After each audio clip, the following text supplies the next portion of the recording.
കാറ്റത്തെ കിളിക്കൂട് സീരിയലിന്റെ latest episode review ആണ് പറയുന്നത്.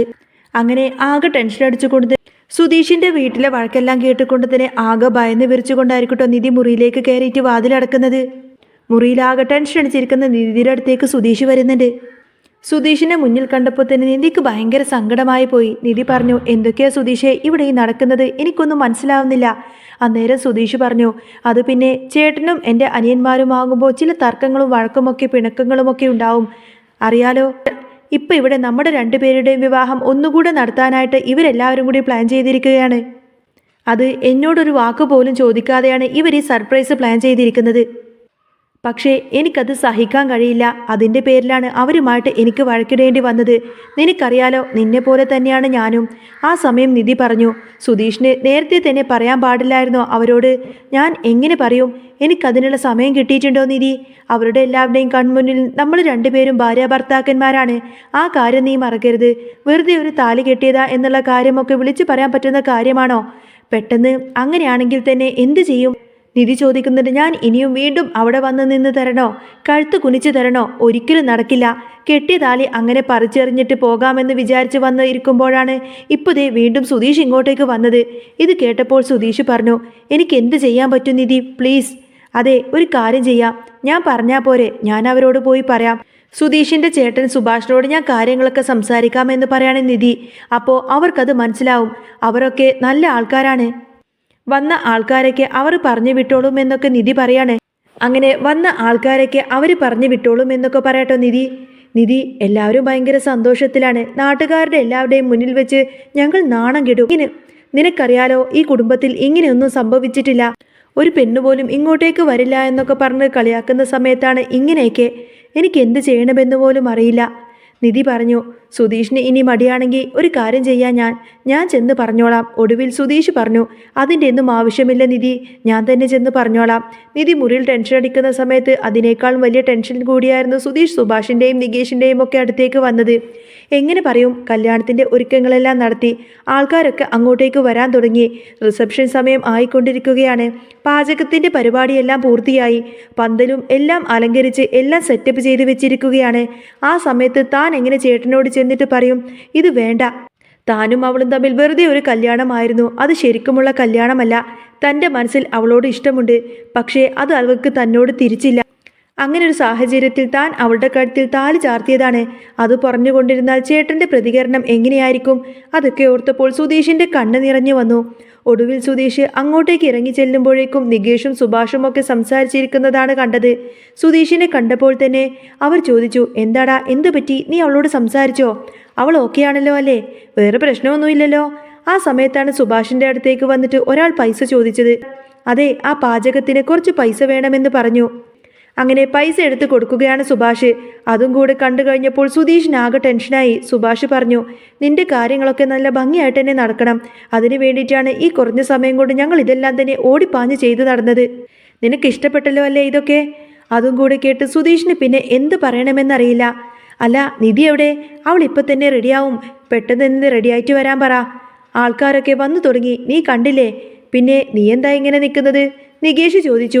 ഇതെന്താ ചേട്ടൻ കുളിക്കുക പോലും ചെയ്തിട്ടില്ലല്ലോ? അത് പിന്നെ ഞാൻ വിയർപ്പുള്ള ഷർട്ട് കൂടെ ഇട്ട് നിൽക്കുകയാണ്. ആൾക്കാരൊക്കെ വന്ന ഈ കോലത്തിലാണോ പോയി നിൽക്കുന്നത്? ഞങ്ങളൊരു പുതിയ ഡ്രസ്സൊക്കെ വാങ്ങിച്ചിട്ടുണ്ട് രണ്ടുപേർക്കും. ഏട്ടത്തിയമ്മയുടെ ഡ്രസ്സും മുറിക്കകത്ത് കൊണ്ടുവച്ചിട്ടുണ്ട്. പിന്നെ ചേട്ടൻ്റെ ഡ്രസ്സ് നമ്മുടെ മുറിക്കകത്തെ ആ കവറിനുള്ളിൽ ഇരിക്കുന്നുണ്ട്. അതൊക്കെ എടുത്തിട്ട് പെട്ടെന്ന് തന്നെ റെഡിയായിട്ട് വരാൻ പറ. സുധീഷിന് അന്നേരം ഇവരുടെ വാക്ക് കേട്ട് തലയാട്ടുകയല്ലാതെ വേറെ നിവൃത്തിയൊന്നുമില്ലായിരുന്നു.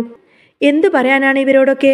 പറയാൻ വന്നത് വേറൊരു കാര്യം. പക്ഷേ സുഭാഷിൻ്റെയും നികേഷിൻ്റെയും ഒക്കെ മുഖത്ത് നോക്കിയിട്ട് പറയാൻ പോലും സുധീഷിന് പറ്റിയില്ല. അതൊക്കെ അറിഞ്ഞിട്ടുണ്ടെങ്കിൽ ഇവരുടെ നെഞ്ചു പൊട്ടും. ഇവരോട് താൻ എങ്ങനെയാണ് പറയുക? ഇത്ര സ്നേഹമുള്ള ഒരു ചേട്ടനെയും അനിയനെയും ഒക്കെ കിട്ടിയത് തന്നെ തൻ്റെ ഭാഗ്യമാണെന്ന് സുധീഷ് ചിന്തിച്ചു. തനിക്ക് വേണ്ടിയിട്ടാണ് അവർ ഓടിപ്പാഞ്ഞ് ഓരോ കാര്യങ്ങളൊക്കെ ചെയ്യുന്നത്. പക്ഷേ തൻ്റെ അവസ്ഥ ഇങ്ങനെയൊക്കെ ആയിപ്പോയി. നിധിയുടെ അടുത്തേക്ക് ചെന്നെത്തുമ്പോഴേക്കും നിധി ഓരോന്നും പറയും. എന്ത് ചെയ്യണമെന്നറിയാതെ വല്ലാത്തൊരു ബുദ്ധിമുട്ടോടു കൂടിയാണ് സുധീഷ് വീണ്ടും അങ്ങോട്ടേക്ക് പോകുന്നത്. അപ്പോഴേക്കും നികേഷ് വിളിച്ചിട്ട് പറഞ്ഞു, പെട്ടെന്ന് കുളി കഴിഞ്ഞിട്ട് റെഡിയാവാൻ നോക്ക്. സുധീഷ് കുളിക്കാനായിട്ട് ബാത്റൂമിലേക്ക് കയറി. കുളിക്കാൻ കയറിയിട്ട് സുധീഷ് കുളിക്കുന്ന സമയത്ത് കണ്ണൊക്കെ നിറഞ്ഞൊഴുകയാണ്. ഇനി എന്താണ് ചെയ്യേണ്ടതെന്നും അവനറിയില്ല. താൻ കുളിച്ചൊരുങ്ങി വന്നാലും പെണ്ണ് വേണമല്ലോ. നിധി ഒരിക്കലും അതിന് തയ്യാറാവില്ലെന്ന് അവനറിയാം. ഈ ഒരു വിവാഹത്തിന് വേണ്ടിയിട്ട് അവൾക്കൊട്ടും തന്നെ താല്പര്യമില്ല. കാരണം ഒന്ന് താലി കെട്ടിയതിൻ്റെ ക്ഷീണം അവൾക്ക് ഇതുവരെ മാറിയിട്ടില്ല. അവൾക്കൊട്ടും തന്നെ താല്പര്യമില്ല. അപ്പോൾ പിന്നെ വീണ്ടും താൻ എങ്ങനെ ഈ ഒരു കാര്യം തന്നെ അവളുടെ മുന്നിലേക്ക് ചെന്ന് പറയും? അവൾ ഏതായാലും ആ താലി കിട്ടാൻ വേണ്ടിയിട്ട് കഴുത്ത് കുനിച്ചു തരാനൊന്നും പോകുന്നില്ല. അവൾ അതിന് സമ്മതിക്കില്ല എന്ന് സുധീഷിന് നന്നായിട്ടറിയാം. അങ്ങനെ ഒരുപാടധികം സങ്കടത്തോടു കൂടിയായിരിക്കും സുധീഷ് കുളിയൊക്കെ കഴിഞ്ഞ് പുറത്തേക്ക് ഇറങ്ങുന്നത്. കുളി കഴിഞ്ഞ് സുധീഷ് പുറത്തേക്ക് ഇറങ്ങി വന്നപ്പോഴേക്കും നിധി കണ്ടു. നിധി ചോദിച്ചു, എന്തായി സുധീഷ് കാര്യങ്ങളൊക്കെ അവരെ അറിയിച്ചോ? അപ്പോഴേക്കും സുധീഷ് പറഞ്ഞു, ഞാൻ എങ്ങനെയാ നിധി അവരോടതൊക്കെ പറയാ? അവിടെ എല്ലാ ഒരുക്കങ്ങളും പൂർത്തിയായി തുടങ്ങി. ഞാൻ അവരോട് ഈ കാര്യങ്ങളെല്ലാം ചെന്ന് പറഞ്ഞിട്ടുണ്ടെങ്കിൽ അവർക്കൊരിക്കലും അത് താങ്ങാൻ കഴിയില്ല. അന്നേരം നിധി തെറ്റിപ്പോയി. എന്തൊക്കെയാ സുധീഷ് നീ ഈ പറയുന്നത്? അപ്പോൾ ഞാൻ വീണ്ടും നിന്റെ മുന്നിൽ കഴുത്ത് നീട്ടിത്തരണമെന്നാണോ നീ ഈ പറയുന്നത്? ഇല്ല, ഒരിക്കലും നടക്കില്ല. സുധീഷ് പറഞ്ഞു, നിധി, നിന്റെ ജീവിതം രക്ഷിക്കാൻ വേണ്ടിയിട്ടല്ലേ ഞാൻ നിന്റെ കഴുത്തിൽ താലി ചാർത്തിയത്, കള്ളത്തരമൊക്കെ പറഞ്ഞത്. അപ്പോൾ പിന്നെ എന്നെ രക്ഷിക്കാൻ വേണ്ടിയിട്ട് നിനക്കും ഇതൊന്ന് ചെയ്തൂടെ? ജസ്റ്റ് ഒരു 2 മണിക്കൂർ നേരത്തേക്കല്ലേ എൻ്റെ കൂടെ ആ ഒരു മണ്ഡപത്തിൽ നീ വെറുതെ ഒന്ന് വന്നു നിന്നാൽ മതി. 1 മണിക്കൂർ കൊണ്ട് എന്ത് ചെയ്യാനാണെന്ന് ചോദിക്കുമ്പോഴേക്കും 1 മണിക്കൂർ കഴിഞ്ഞ് ഫംഗ്ഷൻ കഴിയുമ്പോഴേക്കും എല്ലാവരും വീട്ടിൽ നിന്ന് പോയിക്കോളൂ എന്ന് പറയും. അതിനുശേഷം എന്നെ കൊണ്ടുവിടില്ലേ? എനിക്ക് പോകണ്ടേ? നിധിയുടെ വാക്ക് കേട്ടപ്പോൾ സുധീഷ് പറഞ്ഞു, ദേ സുധീഷെ, എന്നെ ഇവിടെ പിടിച്ചു നിർത്താമെന്ന് മാത്രം പറയരുത്. കാരണം എനിക്ക് പോയേ മതിയാവൂ. അപ്പോൾ നാളെ എല്ലാവരും അറിയും. ഞാൻ ഇവിടെ നിന്ന് പോയി കഴിഞ്ഞാൽ പിന്നെ സത്യം എല്ലാവരും തിരിച്ച. അതിനേക്കാളും ഭേദം ഇതിനൊന്നും മുതിരാതെ ഇരിക്കുന്നതല്ലേ? വെറുതെ അതിൻ്റെയൊക്കെ ആവശ്യമുണ്ടോ? സുധീഷ് പറഞ്ഞു, എൻ്റെ അവസ്ഥയും കൂടി നീ ഒന്ന് മനസ്സിലാക്കുന്ന നിധി. നിന്നെ രക്ഷിക്കാൻ വേണ്ടിയിട്ടാണ് ഞാൻ ഇതൊക്കെ ചെയ്തത്. അതുമൂലമാണ് എനിക്ക് ഈ പ്രശ്നങ്ങളൊക്കെ ഉണ്ടായത്. നിധി പറഞ്ഞു, അതെനിക്ക് മനസ്സിലായി. ഞാൻ കാരണം കുറേ നഷ്ടങ്ങളൊക്കെ സംഭവിച്ചിട്ടുണ്ട്. പണമൊക്കെ ഒത്തിരി നഷ്ടപ്പെട്ടിട്ടുണ്ട്. സാരമില്ല, അതൊക്കെ ഞാൻ തിരിച്ചു തന്നോളാം. പക്ഷേ ഇനി ഒരിക്കൽ കൂടി നിങ്ങളുടെ മുന്നിൽ കഴുത്ത് നീട്ടിത്തരാനൊന്നും എന്നോട് പറയരുത്. അല്ലെങ്കിൽ എന്നെ കൊണ്ട് അങ്ങനെയൊന്നും ചെയ്യിപ്പിക്കരുത്. എനിക്കത് പറ്റില്ല. സുധീഷ് പറഞ്ഞു, ഇങ്ങനെയൊന്നും പറയരുത് നിധി. ഞാൻ പറയുന്നത് നീ ഒന്ന് കേൾക്ക്. എനിക്കൊന്നും കേൾക്കണ്ട. ദേ ഇപ്പം തന്നെ അവരോട് പോയിട്ട് കാര്യങ്ങളൊക്കെ തുറന്നു പറ. അല്ലെങ്കിൽ ഞാനിതാ പോയി ബാഗ് എടുത്തിട്ട് ഇപ്പം തന്നെ ഇവിടെ നിന്ന് പോയിക്കോളാമെന്ന് പറയാട്ടോ നിധി. അപ്പോഴേക്കും സുധീഷ് പറഞ്ഞു, പ്ലീസ് അതെ, ബാഗൊന്നും എടുത്തുകൊണ്ട് പോവണ്ട. അതെ, നീ ഇങ്ങനെ എടുത്തു ചാടി പെട്ടെന്ന് ബാഗൊന്നും എടുത്തുകൊണ്ട് പോവണ്ട എന്നും പറഞ്ഞിട്ട് എന്ത് ചെയ്യണമെന്നറിയാതെ സുധീഷ് ഭയങ്കര വെപ്രാളത്തിൽ ആകെ ടെൻഷനോടുകൂടെ അങ്ങനെ ഹാളിൽ വന്നിരിക്കുകയാണ്. അങ്ങനെ സുധീഷ് കുളി കഴിഞ്ഞ വന്ന പാടത്തന്നെ ഇങ്ങനെ തലമുടി പോലും ശരിക്ക് തോർത്തിയിട്ടില്ല. സങ്കടം കൊണ്ട് സുധീഷിൻ്റെ കണ്ണൊക്കെ നിറഞ്ഞൊഴുകുന്നുണ്ട്. ഇനിയിപ്പോൾ ചേട്ടനൊക്കെ വരുമ്പോൾ ചേട്ടനോടൊക്കെ താൻ എന്ത് പറയും? അവരുടെ എല്ലാവരുടെയും മുന്നിൽ വെച്ച് നാണം കെടുമെന്ന് ചിന്തിച്ചപ്പോൾ സുധീഷിന് സങ്കടം സഹിക്കാൻ പറ്റിയില്ല. കുറച്ച് കഴിഞ്ഞപ്പോൾ സുഭാഷ് അങ്ങോട്ടേക്ക് വരുന്ന സമയത്തന്നെ സുധീഷ് അവിടെ ഇരിക്കുന്നുണ്ടായിരുന്നു. ഇതെന്താടാ, നിന്നോട് റെഡിയാവാൻ പറഞ്ഞിട്ട് കുളി കഴിഞ്ഞ് നീ ഇവിടെ ഇങ്ങനെ തന്നെ വന്നിരിക്കുകയാണോ? നിനക്ക് ഡ്രസ്സൊന്നും മാറ്റണ്ടേ? മാറണം, ഇപ്പോൾ തന്നെ ഞാൻ പോവാം. എന്നാൽ പിന്നെ പെട്ടെന്നാവട്ടെ, പോയിട്ട് റെഡിയായിട്ട് വാ. അതെ, സമയമൊന്നും കളയണ്ട. ആ സമയം വീട്ടിലേക്ക് എല്ലാവരും തന്നെ റിസപ്ഷൻ കൂടാനായിട്ട് വന്നിരുന്നു. അങ്ങനെ ആൾക്കാരൊക്കെ വന്ന് നിറയുകയാണ്. സുഭാഷിന് അന്നേരം നല്ല ടെൻഷനുണ്ട്. ഇതുവരെയായിട്ട് അവരൊന്ന് റെഡിയായിട്ട് ഇറങ്ങിയിട്ടുണ്ടായിരുന്നില്ല. ബാക്കി കാര്യങ്ങളെല്ലാം ഓക്കെ ആയി. ഇതേ സമയത്താണ് നികേഷും ഹരീഷും ഒക്കെ ഫോണിനകത്ത് വന്ന ആ ഒരു ന്യൂസ് കാണുന്നത്. സോഷ്യൽ മീഡിയയിൽ ഒരു ന്യൂസ് വന്നത് നിധിയും സുധീഷും തമ്മിലുള്ള കല്യാണമായിരുന്നു. നിധി എന്ന് പറഞ്ഞ കോടീശ്വരന്റെ പുത്രിയല്ലേ? കാരണം ഇഷ്ടംപോലെ സ്വർണ്ണക്കടകളും ടെക്സ്റ്റൈൽ ഷോപ്പുകളും ഒക്കെ രാജീവന്റെ മകൾ നിധിക്കും ഉണ്ട്. സുധീഷ് എന്ന് പറഞ്ഞാൽ അവിടുത്തെ വെറും ഒരു ഡ്രൈവർ ജോലിക്ക് വന്ന ചെക്കനാണ്. അപ്പോൾ അതൊക്കെ പറഞ്ഞുകൊണ്ട് ഡീറ്റെയിൽഡ് ആയിട്ടുള്ള വാർത്ത വന്നിരിക്കുകയാണ്. അതെല്ലാം കണ്ടു കഴിഞ്ഞപ്പോൾ നികേഷ് ചോദിച്ചു, ആഹാ, ഇത് കൊള്ളാലോ. അപ്പോൾ ശരിക്കും ശരിയാണല്ലേ, ആ നിധി ചേച്ചി കോടീശ്വര പുത്രിയാണല്ലേ? അവിടെ ഇരുന്ന പലരും ആ വാർത്ത കണ്ടിരുന്നു. അവരൊക്കെ പറഞ്ഞു, അല്ല സുധീഷ് എങ്ങനെയാ ഇങ്ങനെ ഒരു പെൺകുട്ടിനെ കിട്ടിയത്? എന്ത് കണ്ടിട്ടാണോ എന്തോന്നാവോ ആ പെൺ ഇവനെ സ്നേഹിച്ചത് എന്നൊക്കെ പറയാൻ തുടങ്ങി. അവരും അതിലൊക്കെ തള്ളലൊന്നും വിശ്വസിച്ചില്ല. ഇത്ര നല്ലൊരു പെൺകുട്ടി ഈ വീട്ടിലേക്ക് കയറി വരുമെന്നുള്ള കാര്യം വിശ്വസിക്കാൻ പോലും പറ്റില്ലല്ലോ. കാരണം പോലീസ് സ്റ്റേഷനിൽ വെച്ച് കല്യാണം നടന്നതിൻ്റെ ഫോട്ടോ സഹിതമാണ് കൊടുത്തിരിക്കുന്നത്. അതെല്ലാം കണ്ടപ്പോൾ അവർക്ക് മനസ്സിലായി, ശരിക്കും സുധീഷ് കള്ളത്തരം പറഞ്ഞതൊന്നുമല്ല, അവർ തമ്മിലുള്ള വിവാഹം കഴിഞ്ഞതാണ് എന്നുള്ള സത്യം. നികേഷിനും ഹരീഷിനൊക്കെ ഭയങ്കര സന്തോഷമായി. ഇതേ സമയത്തിന് ഇതൊന്നും അറിയാതെ സുധീഷ് ആണെങ്കിൽ അകത്തിരുന്ന് ഭയങ്കര ഇനി എന്ത് ചെയ്യണമെന്നറിയാതെ ആകെ ടെൻഷൻ അടിച്ചുകൊണ്ടിരിക്കുകയാണ്. കുറച്ച് കഴിഞ്ഞപ്പോൾ സുഭാഷ് വീണ്ടും വന്നു. ഇങ്ങനെ ഇരിക്കുന്ന ആ ഒരു കാഴ്ച കണ്ടുകൊണ്ട് തന്നെ സുഭാഷ് ഞെട്ടി. എടാ, നിന്നോട് റെഡിയാവാൻ പറഞ്ഞിട്ട് നീ എന്താ ഈ റെഡിയാവാത്തത്? അത് പിന്നെ എൻ്റെ ഡ്രസ്സ് നിധിയുടെ മുറിയിലാണ്. ഓ, അതാണോ ഇപ്പോൾ? അവൾ അവിടെ ഡ്രസ്സ് മാറിക്കൊണ്ടിരിക്കുകയായിരിക്കും. അപ്പോൾ പിന്നെ അതുകൊണ്ട് ഞാൻ അവളെ ശല്യം ചെയ്തില്ല. ഓ, അങ്ങനെയാണല്ലേ കാര്യങ്ങളെന്ന് സുഭാഷ് ചോദിക്കും. അപ്പോഴായിരിക്കും സുഭാഷ് ഏട്ടാ എന്നൊരു വിളി കേട്ടത്. നോക്കിക്കഴിഞ്ഞപ്പോൾ സുനന്ദയാണ് അങ്ങോട്ടേക്ക് വന്നത്. ഞാൻ അങ്ങോട്ടേക്ക് വന്നോട്ടെ എന്ന് ചോദിച്ച് പകുതി വീടിനകത്തേക്ക് കയറി. അതിന് നീ പകുതിയോളം വീടിനകത്തേക്ക് കയറി കഴിഞ്ഞല്ലോ, എന്നിട്ടാണോ ഈ ചോദിക്കുന്നത് എന്ന് ചോദിക്കാണ് സുഭാഷ്. അങ്ങനെ സുനന്ദ അങ്ങോട്ടേക്ക് വന്നിട്ട് കണക്കിന് പറയുന്നുണ്ട് സുധീഷിനോട്. ചെക്കനാൾ കൊള്ളാലോ, അല്ല ഇതെന്താ കല്യാണ ചെക്കൻ ഇങ്ങനെ നിൽക്കുന്നത്, ഡ്രസ്സൊന്നും മാറുന്നില്ലേ? അതെ, ഇപ്പൊ തന്നെ മാറാൻ പോവുക. അല്ല ഇന്ന് റിസപ്ഷൻ കാര്യങ്ങളൊക്കെ അല്ലേ? സുഭാഷ് പറഞ്ഞു. ഇനി ഒരു 10 മിനിറ്റിനുള്ളിൽ തന്നെ എല്ലാം നടക്കും. ആ എന്നിട്ടാണോ നീ ഇങ്ങനെ നിൽക്കുന്നത്? നല്ല അടിപൊളിയായിട്ട് ഒരുങ്ങ്. അല്ല അല്ല ചേച്ചി എവിടെയെന്ന് ചോദിച്ചു കൊണ്ട് തന്നെ സുനന്ദ ചുറ്റും നോക്കുകയാണ്. അപ്പോൾ മുറിക്കകത്തിരുന്ന് ഡ്രസ്സ് മാറ്റിക്കൊണ്ടിരിക്കുകയാണെന്ന് പറയും. അത് കേട്ട് കഴിഞ്ഞപ്പോൾ തന്നെ സുധീഷ് സുനന്ദയോട് പറഞ്ഞു, അല്ല എന്നാ പിന്നെ എന്താ സുധീഷ് ഏട്ടനും കൂടി പോയി ഡ്രസ്സ് മാറ്റാമായിരുന്നു. അന്നേരം സുധീഷ് പറയുന്നുണ്ട്, അതെ ഡ്രസ്സ് അവളുടെ മുറിയിലാണ്. ഓ അങ്ങനെയാണല്ലേ, ഓ അതിനെന്താ, അതിപ്പോൾ ഞാൻ എടുത്തു തരാലോ എന്ന് പറയുന്ന സമയത്തിന് സുഭാഷ് പറഞ്ഞു, ആ അത് ശരിയാ, അതൊരു നല്ല കാര്യമാണ് സുനന്ദ, എന്നാ നീ അതും കൂടി പോയി എടുത്തു കൊണ്ടുവരൂ. അപ്പോഴേക്കും സുധീഷ് പറഞ്ഞു, അയ്യോ അത് പിന്നെ വേണ്ട. വേണ്ടെന്നോ? അതെന്താടാ നീ അങ്ങനെ പറയുന്നത്? അല്ല അത് ഞാൻ സുഭാഷ് പറഞ്ഞു. അല്ല അത് പിന്നെ സുനന്ദ എടുത്തുകൊണ്ട് വരും. പിന്നെ നിധിക്ക് എന്തെങ്കിലും മേക്കപ്പ് ഒക്കെ ചെയ്യണമെങ്കിൽ സുനന്ദ സഹായിക്കുമല്ലോ. ആ അതൊരു നല്ല കാര്യമാ, അതൊക്കെ ഞാൻ ചെയ്തു കൊടുത്തോളാം. പിന്നെ ഒരു കാര്യം പറയാൻ വിട്ടുപോയി സുഭാഷേട്ടാ, എൻ്റെ അമ്മയും അമ്മാവനുമൊക്കെ ഇവിടെ വന്നിരിപ്പുണ്ട്. എവിടെ? ദേ അവിടെ ആ ഒരു കസേരയിൽ ഇരിക്കുന്നുണ്ട്. ഏറ്റവും പുറകിലായിട്ട് അവരിയ്ക്കുന്നുണ്ട്. സത്യമാണോ നീ പറയുന്നത്? പിന്നല്ലാതെ, സുധീഷ് ചോദിച്ചു. അവരെന്താ പിന്നിലെ പോയിരിക്കുന്നത്? അവർക്ക് മുന്നിൽ വന്നിരുന്നാലെന്താ? മുന്നിൽ വന്നിരിക്കാൻ നാണക്കേട്. കല്യാണം നടക്കില്ലെന്ന് വിചാരിച്ചതുകൊണ്ടാണ് അവർ വന്നിരിക്കുന്നത്. രണ്ടുപേരും കൂടി എങ്ങനെയെങ്കിലും കല്യാണം മുടങ്ങണമെന്ന് പ്രാർത്ഥിച്ചിരിക്കുന്നത് കൊണ്ടാണ് അവരങ്ങനെ പുറകിൽ തന്നെ പോയിരിക്കുന്നത്. അവർക്ക് പിന്നിലിരിക്കാനാണ് താല്പര്യം, മുന്നിൽ വരാനായിട്ട് ഒട്ടും മടിയാണ്. അത് കേട്ടപ്പോൾ തന്നെ സുഭാഷ് പറഞ്ഞു, മടിക്കേണ്ട കാര്യമൊന്നുമില്ല. അവരെ ഞാൻ വീട്ടിൽ പോയി ക്ഷണിച്ചതല്ലേ, പിന്നെ അവർക്ക് ധൈര്യമായിട്ട് തന്നെ വീട്ടിൽ മുന്നിൽ തന്നെ വന്നിരിക്കാലോ. സുനന്ദ പറഞ്ഞു, ഞാൻ കല്യാണ പെണ്ണിനെ പോയിട്ട് ഒന്ന് ഒരുക്കിയിട്ട് സെറ്റാക്കിയിട്ട് കൊണ്ടുവരാം. അത്രയും പറഞ്ഞുകൊണ്ട് തന്നെ അവൾ നേരെ അകത്തേക്ക് കയറിപ്പോയി. ഇതേ സമയത്ത് തന്നെ ഭാസ്കരൻ അങ്ങോട്ടേക്ക് വന്നു. ഭാസ്കരൻ അങ്ങോട്ടേക്ക് വന്നതിന് ശേഷം ഭയങ്കര ഡാൻസൊക്കെ കളിയായിരിക്കും. നല്ല ഓളത്തിൽ പാട്ടും വെച്ചിരുന്നു. ഭാസ്കരൻ അവിടെ വന്ന് ഡാൻസ് കളിക്കുന്നത് കണ്ടുകൊണ്ട് തന്നെ ഹരീഷ് നികേഷിനോട് പറഞ്ഞു, അങ്ങോട്ടേക്ക് നോക്കടാ, ഇപ്പം തന്നെ ഡാൻസ് തുടങ്ങി. പ്രശ്നമൊന്നും ഉണ്ടാക്കത്തില്ലായിരിക്കും ചേട്ടാ എന്നൊക്കെ പറയാണ് അവര്. ഈ സമയം തന്നെ നിധിയുടെ അടുത്തേക്ക് സുനന്ദ കയറി വന്നു. ഇതെന്താ ഇപ്പം തന്നെ ഇങ്ങനെ ഇരിക്കുന്നത്? അപ്പോൾ പിന്നെ ചേച്ചി റെഡി ആയിട്ടില്ലേ? അല്ല ചേച്ചിയോട് റെഡി ആവാൻ പറഞ്ഞിട്ട് ഇനിയിപ്പോൾ 10 മിനിറ്റ് കൂടിയേ ബാക്കിയുള്ളൂ, ഫംഗ്ഷനൊക്കെ തുടങ്ങണമല്ലോ. സുഭാഷേട്ടൻ പറഞ്ഞത് നിങ്ങൾ റെഡി ആയിക്കൊണ്ടിരിക്കുകയാണെന്നാണല്ലോ. അല്ല സുനന്ദ എന്തിനാ വന്നത്? സുധീഷേട്ടന് ഡ്രസ്സ് എടുക്കാൻ വേണ്ടി വന്നതാണെന്ന് പറയും. അപ്പം തന്നെ അവിടെ ഇരിക്കുന്നത് ഒരു കവർ കണ്ടു. ദാ ആ വെച്ചിരിക്കുന്നതായിരിക്കും എന്ന് പറയുന്ന സമയത്തിന് എന്നൊരു കാര്യം ചെയ്യാം, ഞാനിത് എടുത്തുകൊണ്ട് കൊടുത്തിട്ട് വരാമെന്നൊക്കെ പറഞ്ഞ് ഈ സമയത്തും നിധി ഇങ്ങനെ ആകെ കൂടെ വിഷമിച്ചിരിക്കുന്ന സമയത്തിന് സുനന്ദ അത് ശ്രദ്ധിക്കും. എന്നിട്ട് പറയുന്നുണ്ട്, ഒരു കാര്യം എനിക്ക് മനസ്സിലായി, ചേച്ചിക്ക് സാരി ഉടുക്കാൻ അറിയില്ല അല്ലേ? ആരോടും പറയാൻ പറ്റില്ലാത്തത് കൊണ്ടല്ലേ ഇങ്ങനെ വിഷമിച്ചിരിക്കുന്നത്? സാരമില്ലെന്നേ എനിക്കറിയാം, ഞാനതൊക്കെ ഉടുപ്പിച്ചു തരാം. ഇതൊന്ന് കൊണ്ടുപോയി കൊടുത്തിട്ട് പെട്ടെന്ന് തന്നെ വരാമെന്നും പറഞ്ഞുകൊണ്ട് തന്നെ സുനന്ദ പെട്ടെന്ന് തന്നെ ആ ഒരു ഡ്രസ്സുമായി സുധീഷിൻ്റെ അടുത്തേക്ക് പോയി. ഇത്തിരി കഴിഞ്ഞപ്പോൾ തന്നെ സുനന്ദ വീണ്ടും അങ്ങോട്ടേക്ക് കയറി വന്നിട്ട് പറഞ്ഞു, അതെ ഇനിയിപ്പോൾ നമുക്ക് റെഡിയാവാം. അങ്ങനെ സാരിയൊക്കെ എടുത്തുകൊണ്ട് തന്നെ അവിടെ വെച്ചു. സാരിയൊക്കെ ഉടുപ്പിക്കാൻ എനിക്ക് നന്നായിട്ടറിയാം, ഞാൻ നല്ല സെറ്റായിട്ട് തന്നെ ഒരുക്കാം. അല്ല മേക്കപ്പ് കിറ്റ് വല്ലതുമുണ്ടോ? അതൊക്കെ ചിലപ്പോൾ കാണുമല്ലോ അല്ലേ? അതോ ഇനിയിപ്പോൾ ഓടിപ്പോകുന്ന സമയത്ത് അതൊക്കെ എടുക്കാൻ മറന്നുപോയോ? ഇല്ലെങ്കിൽ വേണ്ട, ഞാൻ എൻ്റെ വീട്ടിൽ പോയി എടുത്തിട്ട് വരാം. അങ്ങനെയൊക്കെ പറഞ്ഞുകൊണ്ട് തന്നെ വാ തോരാതെ സംസാരിച്ചുകൊണ്ടിരിക്കാണ്ട് സുനന്ദ. ആ സമയം നിധിക്കാണെങ്കിൽ എന്ത് ചെയ്യണമെന്നറിയാതെ ഇരിക്കുകയാണ്.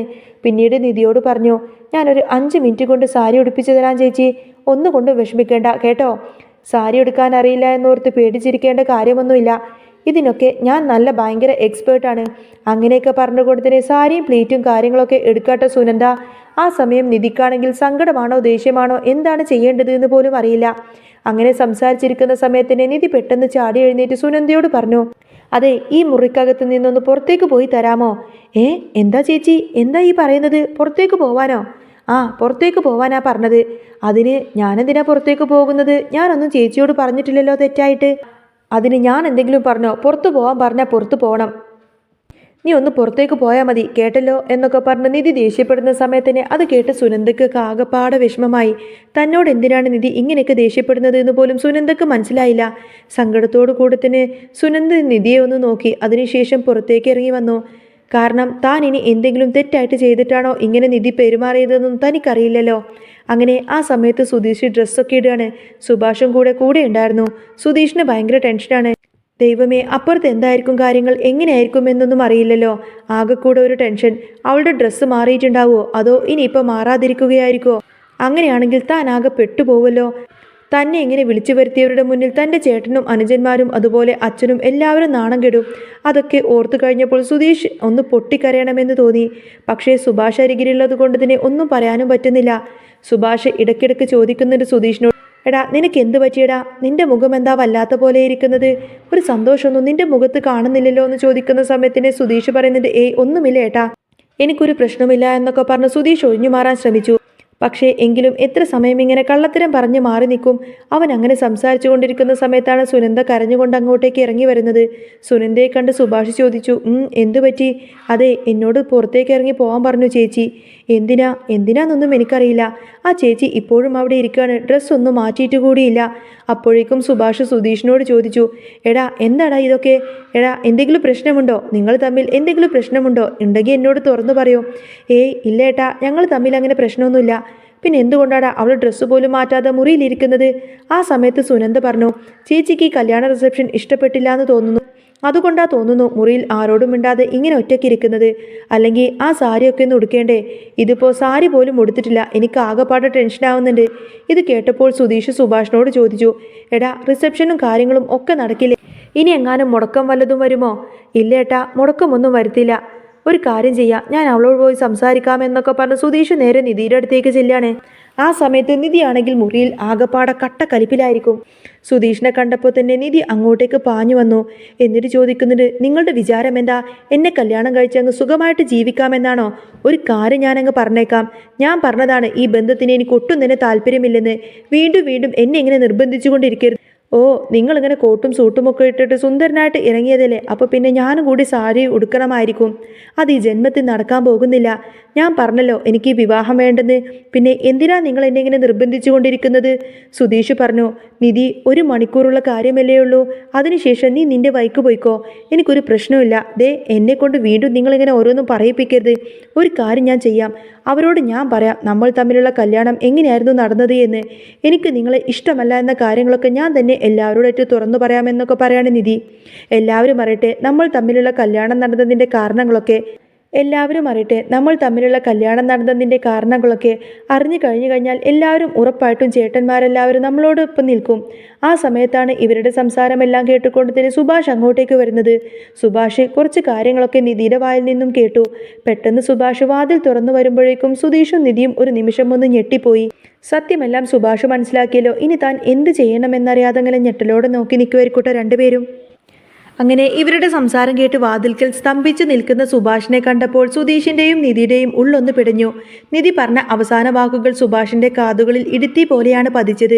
സുഭാഷ് പതുക്കെ മുറിയിലേക്ക് നടന്നു. അദ്ദേഹത്തിൻ്റെ കണ്ണുകൾ നിറഞ്ഞിരുന്നു. നീ എന്താ സുധീഷെ ഇപ്പോൾ പറഞ്ഞത്?